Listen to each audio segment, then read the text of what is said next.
Baik, bismillahirrahmanirrahim. Assalamualaikum warahmatullahi wabarakatuh. Selamat pagi atau siang rekan-rekan semua dan dosen pengampu. Hari ini saya Syukur Kurniawan akan membawakan topik krusial ya di dunia industri, yaitu sistem manajemen dan kontrol pemeliharaan. Mari kita kupas tuntas kenapa mesin pabrik tidak boleh dibiarkan jalan terus atau tidak boleh sampai adanya breakdown yang urgency. Di sini saya mengambil file yaitu berdasarkan sistem manajemen pemeliharaan serta maintenance operational control.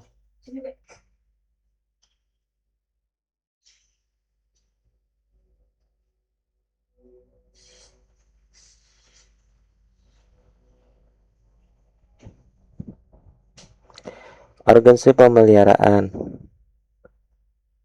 Di sini ada poinnya yaitu kelancaran operasional. Jadi, dalam persaingan industri ketat, pemeliharaan mesin merupakan kunci menjaga kelangsungan jalur produksi agar tetap berjalan optimal secara konstan. Kerusakan yang tiba-tiba atau breakdown berpotensi menyebabkan ketidakstabilan proses manufaktur. Lalu, apa dampaknya? Yaitu dampak kegagalannya, mesin yang tidak terpelihara dengan baik dapat memicu kerusakan fisik, defek atau produk cacat, kemudian penurunan ada output dan mengikis tingkat kepercayaan serta kepuasan konsumen utamanya.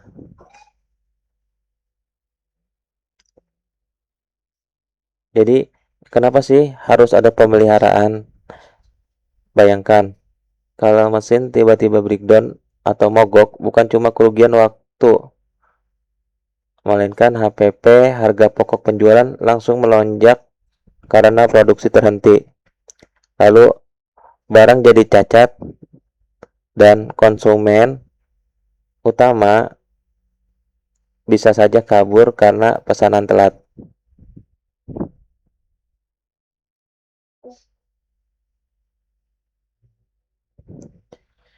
Definisi maintenance. Di sini ada aktivitas yang bertujuan untuk menjaga pemeliharaan,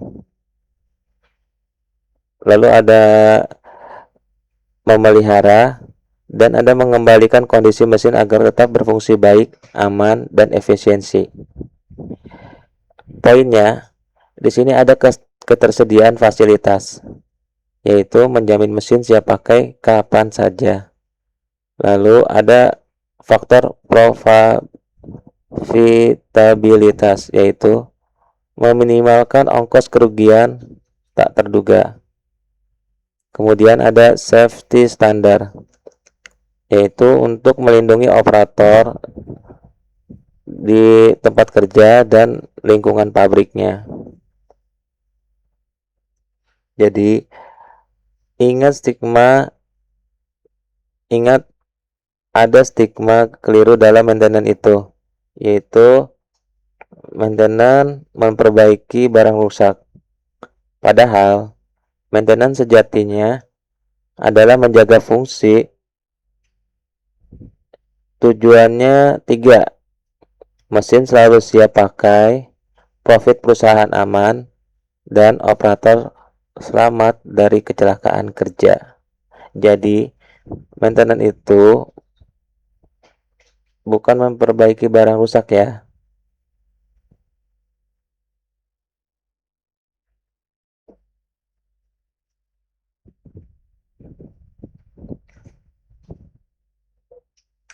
Nah, di sini kita masuk ke bagian pertama, yaitu bagian cara kita merancang strategi dan struktur pemeliharaan. dari sudut pandang teknik industri.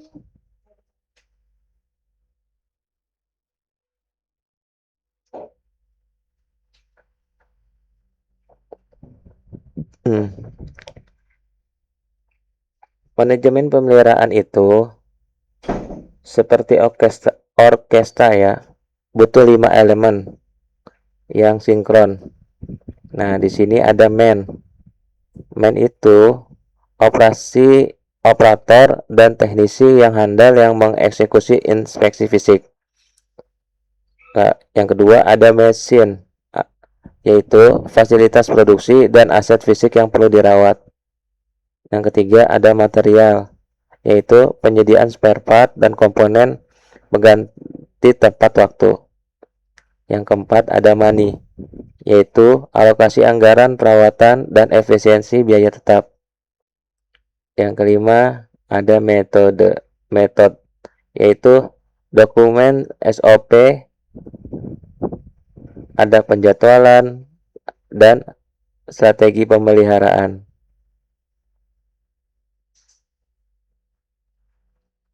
Elemen ini tujuannya seperti supply chain, yaitu satu kesatuan. Jadi kalau ada satu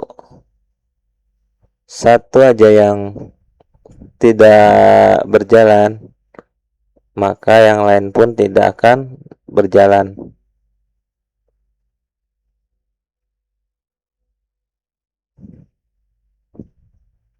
Lalu ada model input output. Mengutip dari model Al-Turki, sistem ini mirip pabrik kecil. Inputnya berupa uang, spare part, dan tenaga kerja. Diproses lewat aktivitas perawatan dan outputnya adalah keandalan mesin yang prima. Nah, di sini dicatat bahwa input itu tenaga kerja atau man, suku cadang, material, kemudian peralatan kerja dan anggaran itu money, itu dalam kategori input. Kemudian ada proses transformasi. Di sini ada pembersihan, inspeksi berkala, penyesuaian teknis dan pergantian komponen. Lalu outputnya yaitu peningkatan ketersediaan, availability, keandalan tinggi, kualitas terjaga, dan keamanan. Jadi model input dan output ini saling terintegrasi juga ya.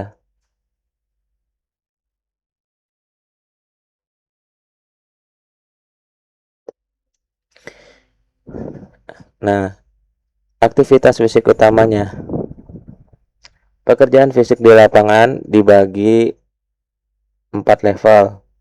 Dari yang paling ringan yaitu inspeksi, kemudian servis, kemudian ada replace, kemudian ada berat,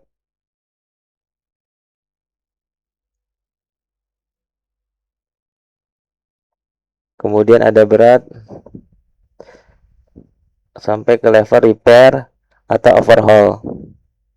Nah, di inspeksi ini yaitu pemeriksaan periodik untuk menguji status kondisi mesin. Targetnya itu deteksi dini anomali atau divisi fungsi. Lalu level berikutnya yaitu servis. Servis merupakan pekerjaan rutin yang terjadwal berupa pelumasan, ganti oli, dan pembersihan. Tujuannya itu menjaga stabilitas operasional harian. Kemudian ada replace atau pergantian, yaitu pergantian komponen rusak atau aus, merupakan pekerjaan yang terencana atau darurat. Tujuannya itu menjaga kegagalan catastrophic system. Lalu level berikutnya ada repair dan overhaul, yaitu perbaikan kecil hingga rekondisi mesin skala besar. Nah, di sini tujuannya itu mengembalikan keandalan ke standar pabrik.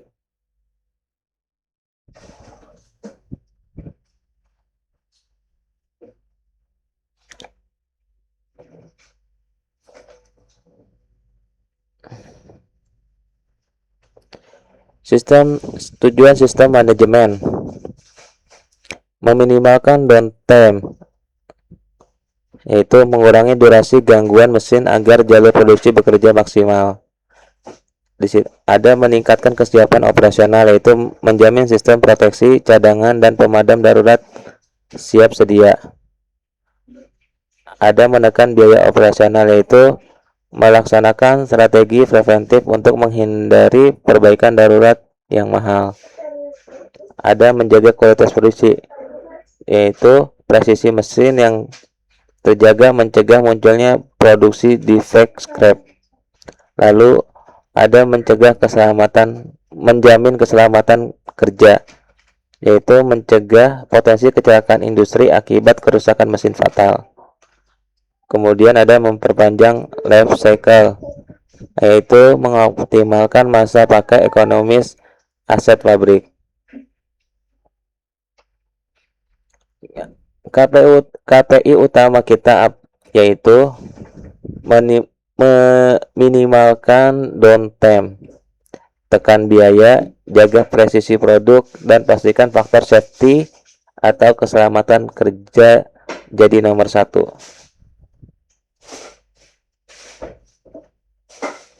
Kemudian klasifikasi strategi. Di sini ada 2 poin, yaitu pemeliharaan terencana dan tidak terencana.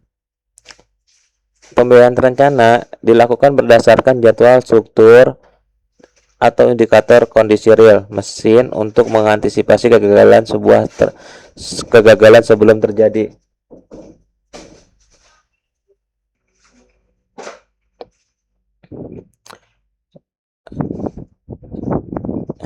Jadi, pemeliharaan terencana itu dilakukan berdasarkan jadwal terstruktur atau indikator kondisi real mesin untuk mengantisipasi kegagalan sebelum terjadi.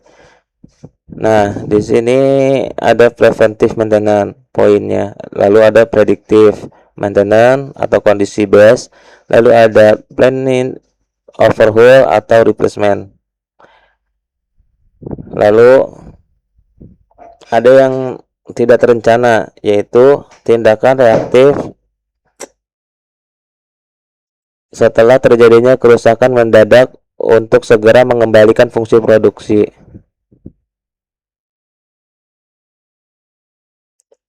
Yaitu ada corrective atau breakdown maintenance, kemudian ada emergency maintenance, kemudian ada run to failure atau RTV.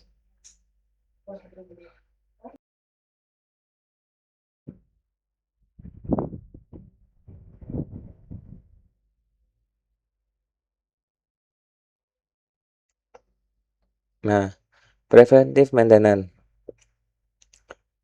itu ada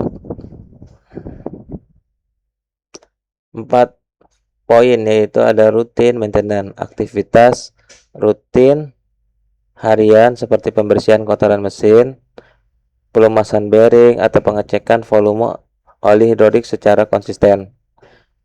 Lalu ada periodic maintenance, yaitu pemeriksaan berkala mingguan, bulanan untuk mendeteksi keausan, kalibrasi ulang, dan menyetel ulang sensor kelistrikan. Kemudian ada running maintenance, yaitu aktivitas pengawasan aktif dan pemeliharaan ringan yang dilakukan tanpa harus menghentikan operasi mesin. Kemudian ada shutdown maintenance, yaitu pemeliharaan komparatif yang memerlukan penghentian total operasi fasilitas produksi. Preventif artinya mencegah sebelum rusak. Bentuknya bisa rutin harian, mingguan, atau bulanan. Lalu ada running maintenance saat mesin menyala. Kemudian ada shutdown total saat pabrik libur panjang. Semua ini dilakukan yang namanya preventive maintenance.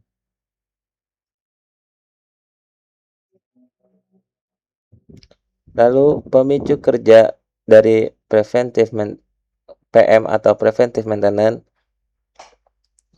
poinnya yaitu team based maintenance. Yakni penjadwalan aktivitas pemeliharaan murni berdasarkan waktu kalender Contohnya, pergantian oli transmisi setiap 3 bulan sekali atau servis AC panel setiap 30 hari. Lalu ada use-based maintenance, artinya pemeliharaan dipicu oleh akumulasi penggunaan alat di lapangan. Contohnya, servis forklift setiap kelipatan 250 jam operasi, atau pergantian pahat potong setelah 10.000 kali pemotongan.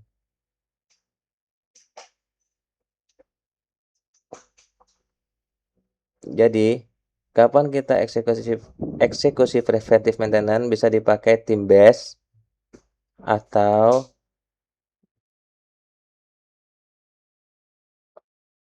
use based maintenance. Tim base itu patokannya kalender ya, misal tiap 3 bulan. Kalau use based patokannya itu jam kerja. Jam kerja mesin, misalnya tiap tembus 10.000 kali pemotongan operasi atau 250 jam operasi. Jadi, preventive maintenance itu bisa dilakukan dengan team based atau use based maintenance. Next, predictive maintenance. Nah, ini level modern ya.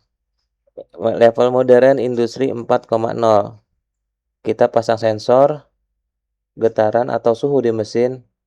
Tujuannya alih-alih menunggu jadwal, sensor akan berteriak atau memicu alarm jika ada komponen yang mulai aus atau ada mendeteksi adanya kerusakan.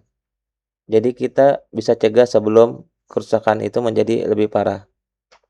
Nah, metode berbasis kondisi ini dilakukan dengan mengukur parameter vital mesin secara berkala atau kontinu untuk mendeteksi keabnormalan internal sebelum komponen patah atau macet. Pengukuran langsung yaitu pemantauan tekanan hidrolik, suhu kerja motor listrik, dan laju aliran fluida. Lalu di situ ada pengukuran akibat operasi, yaitu analisis spektrum getaran mekanis atau vibrasi analisis, dan analisis kandungan metal pada oli.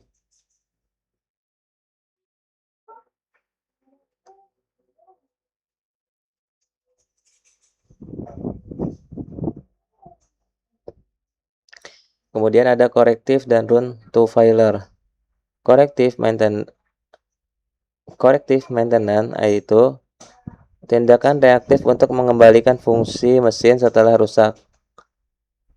Parameter utamanya adalah time to repair (MT) atau MTTR, yang terdiri dari prepare time, mobilisasi teknis, dan alat ukur. Kemudian ada active maintenance, yaitu durasi pengerjaan perbaikan fisik.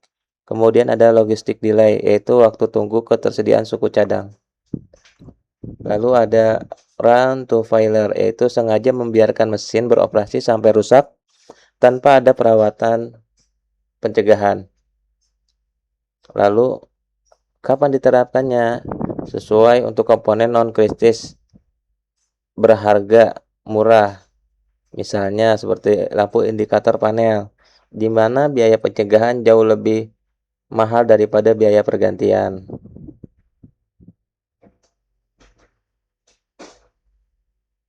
Nah, apakah boleh menunggu rusak? Ya tentu boleh. Namanya yaitu run to failure. Khusus untuk komponen murah seperti lampu indikator, biarkan mati dulu baru ganti baru. Kalau korektif, sifatnya perbaikan darurat untuk memangkas waktu man to repair atau MTTR.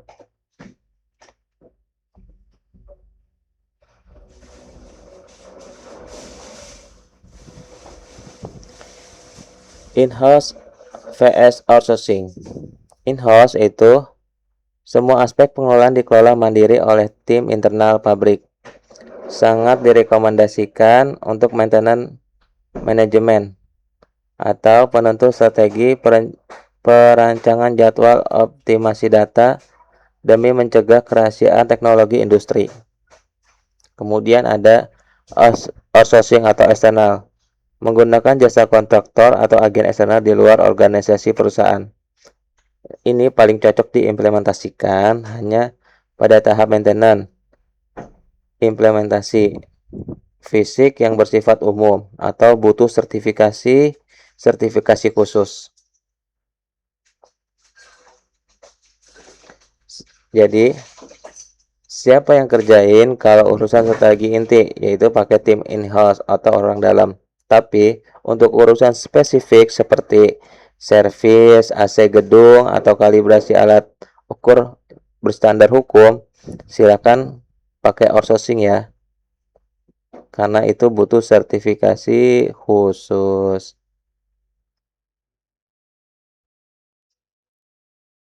Resiko outsourcing. Nah, aspek risiko organisasi yaitu kehilangan pengetahuan. Di situ kompetensi teknis yang unik pada mesin spesifik akan dibawa pulang oleh agensi eksternalnya. Kemudian ada ketidaklarasan setujuan. Biasanya kontraktor fokus pada keuntungan jangka pendek kontrak. Perusahaan fokus jangka panjang aset. Lalu ada ketersediaan eksternal. Resiko bisnis tinggi bila agen memutus kemitraan secara sepihak. Nah, analisis teori agen yaitu pemilihan yang tidak tepat, ketidakmampuan user menguji kompetensi asli kontraktor sebelum pengerjaan dimulai. Kemudian ada resiko moral atau moral hazard. Sulit memonitor integrasi kontraktor saat mengencangkan baut dalam mesin tertutup, memicu resiko jangka panjang. Nah, di sini hati-hati dalam vendor luar. Selain bikin keahlian teknisi internal kita tumpul, ada resiko moral hazard. Bisa saja vendor bekerja asal-asalan demi cepat selesai.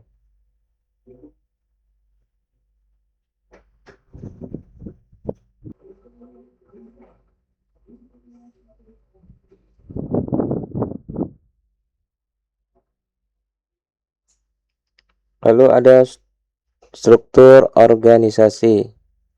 Nah, di sini ada 3 tingkat manajemen di pembagian peran organisasi. Ada 3, yaitu ada top level, ada middle level, ada junior level. Untuk top level tugasnya hanya menentukan anggaran modal, merumuskan kebijakan outsourcing atau in-house, serta membangun iklim koordinasi antar departemen. Kemudian ada middle level. Middle level yaitu merencanakan taktik perawatan optimal, mengolah database kerusakan, serta memonitor pencapaian target kerja. Kemudian ada junior level.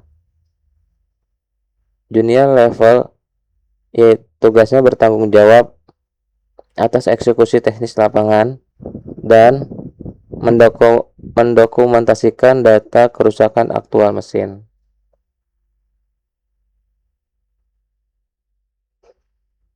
Nah, kebutuhan kompetensi untuk top level tugasnya itu harus mempunyai kemampuan analisis strategi integratif, manajemen keuangan bisnis, dan koordinasi lintas unit. Nah, itu kualifikasinya ada senior eksekutif dengan pemahaman holistik operasional bisnis global. Lalu ada middle level manager.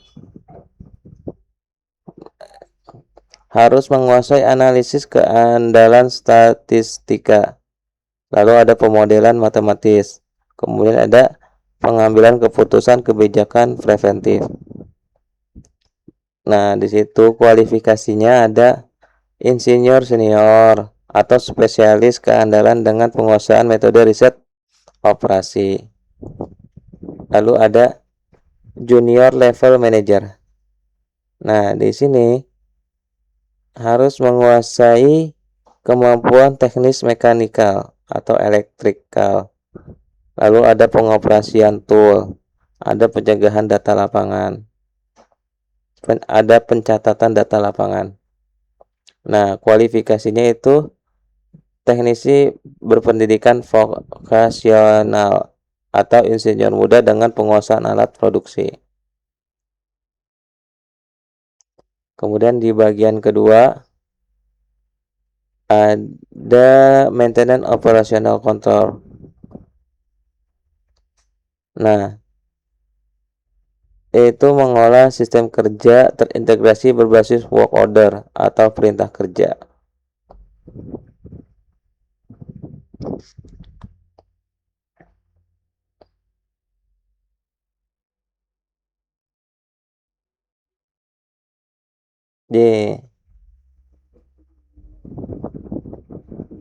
Di sini terdapat siklus kontrol MOC. Siklus kontrol MOC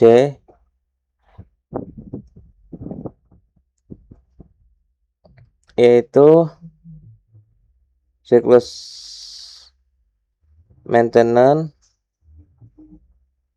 operasional kontrol. Ada 4 langkah ya, ada 4 langkah. Yaitu ada request, yaitu pihak produksi mengirimkan formulir permintaan perbaikan. Kemudian lanjutnya langkah berikutnya ada scheduling, yaitu perencanaan penyusunan jadwal prioritas dan alokasi teknisi. Langkah berikutnya itu eksekusi, yaitu pekerjaan fisik yang dilaksanakan sesuai SOP teknisi keselamatan. Langkah selanjutnya yaitu ada feedback, yaitu data durasi aktual spare part dan analisis penyebab dicatat.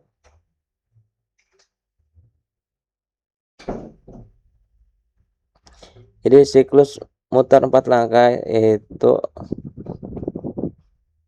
ada kerusakan permintaan atau request, kemudian ada dijadwalkan oleh koordinator atau leader atau foreman, lalu ada dikerjakan oleh teknisi, eksekutor oleh operator maintenance, lalu dilaporkan kembali datanya untuk dijadikan catatan sebagai data administrasinya.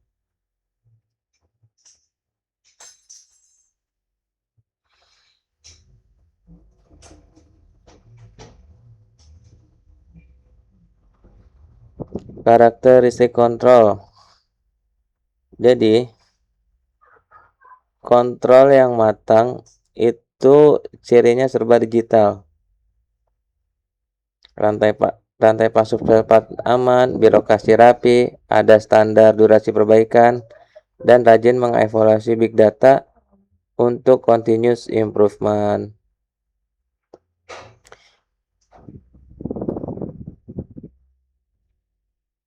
Nah, di sini ada permintaan kerja, registrasi input formal via digital.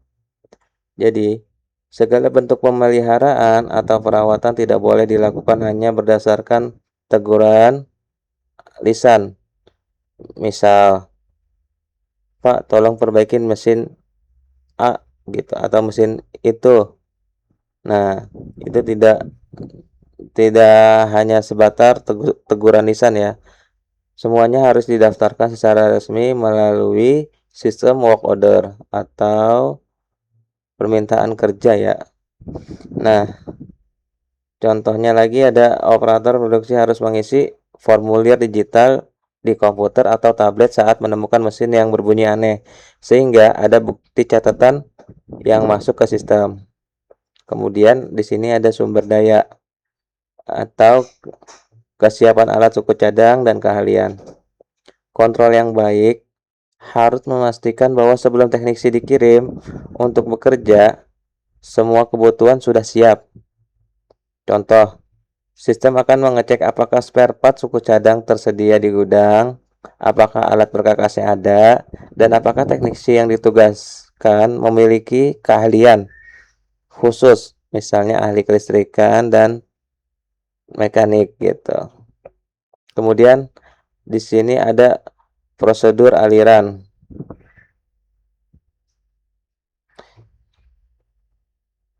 Menjelaskan aturan main atau urutan persetujuan atau approve-nya ya dari awal sampai akhir. Siapa yang berhak menyetujui dan siapa yang mengeksekusi.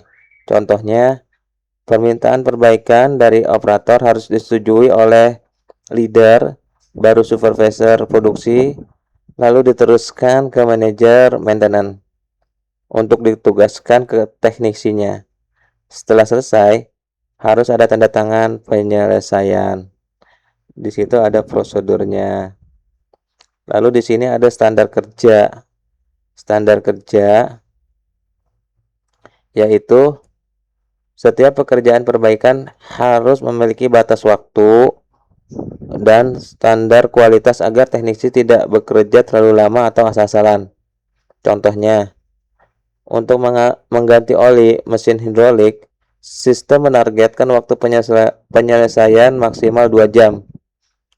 2 jam itu adalah toleransi waktu. Jika lebih dari 2 jam, akan dievaluasi kenapa bisa terjadinya eh, keterlambatan waktu yang diberikan. Di sini ada umpan balik. Nah, umpan balik yaitu setelah pekerjaan selesai, data aktual di lapangan harus dibandingkan dengan rencana awal untuk proses perbaikan ke depannya. Contohnya, rencana awal perbaikan ditargetkan selesai 2 jam dengan satu spare part. Realisasinya ternyata memakan waktu 4 jam dan butuh 2 spare part. Data ini diaudit untuk mencari tahu letak kendalanya, misalnya karena baut berkarat sehingga sulit dilepas. Jadi butuh spare part pengganti.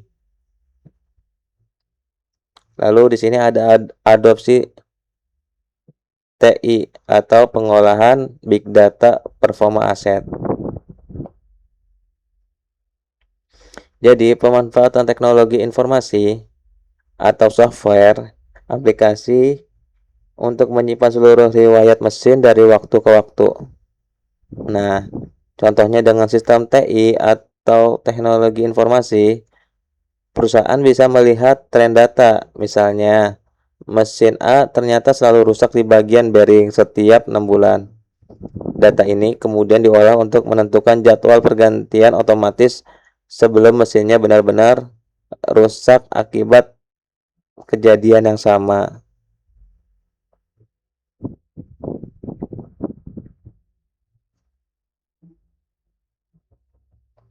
Work order system.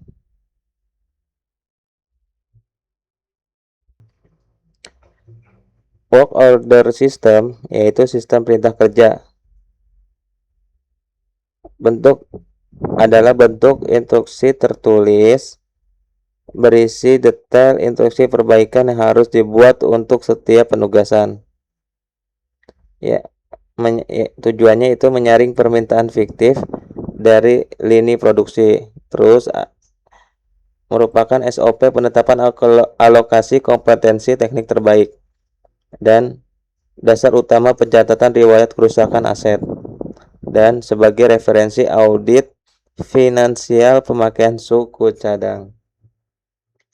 Ini merupakan dokumen paling sakti di pabrik, yaitu work order atau surat perintah kerja. Teknisi dilarang keras untuk membongkar baut mesin ataupun tanpa memegang lembar atau sistem digital WO ini. Jadi untuk menyaring permintaan fiktif, SOP penetapan alokasi kompetensi, terus ada dasar utama pencatatan riwayat, di situ ada sebagai referensi audit. Jadi kita kerja berdasarkan sistem yang ada, SOP yang ada, dan work order system ini atau work order atau work request ini adalah sarana kita menjalankan pekerjaan kita sesuai SOP.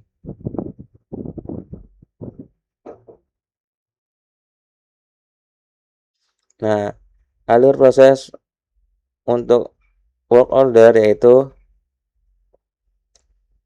yang pertama ada filter dan rencana. Yaitu permintaan disaring perencana lalu dibuat salinan kerja. Selanjutnya register. Nomor urut WO didata, dikirim ke leader atau supervisor pemeliharaan. Kemudian lanjut ke distribusi, yaitu teknisi menerima lembar kerjanya untuk mengeksekusi perbaikan. Lalu di situ ada verifikasi dan arsip. Tujuannya yaitu manajer menguji kualitas kerja, data dikirim ke akuntansi.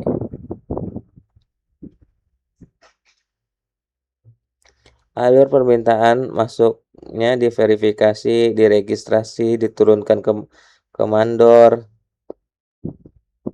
kemudian dikerjakan teknisi, dicek ulang kualitasnya, lalu lembar ditutup untuk keperluan audit keuangan.